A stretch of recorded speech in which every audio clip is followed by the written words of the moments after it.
Welcome to T5 here at freetradingvideos.com. Enjoy the show. Welcome to the daily edition of the Market Rag for Sunday, November 25th, 2007. All three moved up nice on Friday. It was a half day, so not a lot of volume took place. The NASDAQ, as you can see here, lagged a little by just being up about 1%. All three of your commodities moved up, with gold taking the biggest jump at 2.53%. Coming over to the sector grid, no gray area here, either getting beat up in the lower part of the range like all the indexes, or holding up high near the top, and that's all your commodities. The only one slightly waffling here is gold.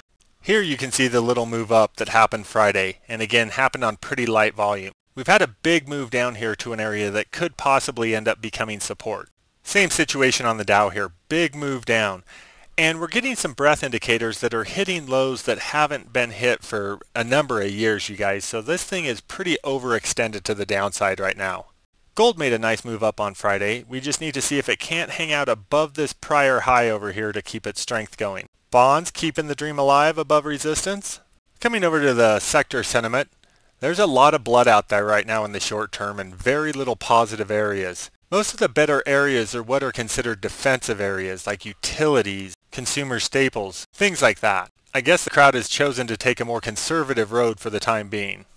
Coming over to the charts of the sectors, here you can see consumer staples just hanging out right above that prior resistance.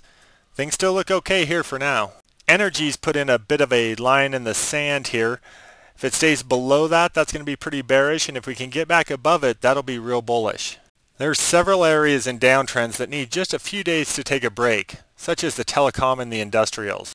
Due to all the extreme breath signals we're getting right now, and again, these things haven't happened for years, you guys, it seems we're pretty much stretched on the downside, in the short term anyway. I'm going to go to a 2 until these get resolved. We have some 3 to 6 month bond action coming out on Monday, but no big reports. The end of this week, we have a whole saloon full of data hitting the street. Coming over to the portfolio, we were taken out of several short positions on Friday's bounce.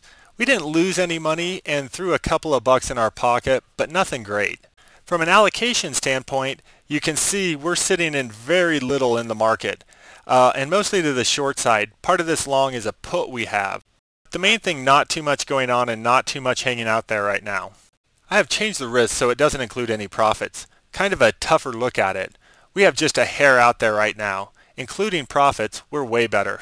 We'll be throwing out some orders, more to the long side than the short side right now because of those breadth indicators, but I'm asking for a lot of confirmation on these, so I'm not expecting to get filled on many. If we do get filled, we'll be running a tight leash on all the positions.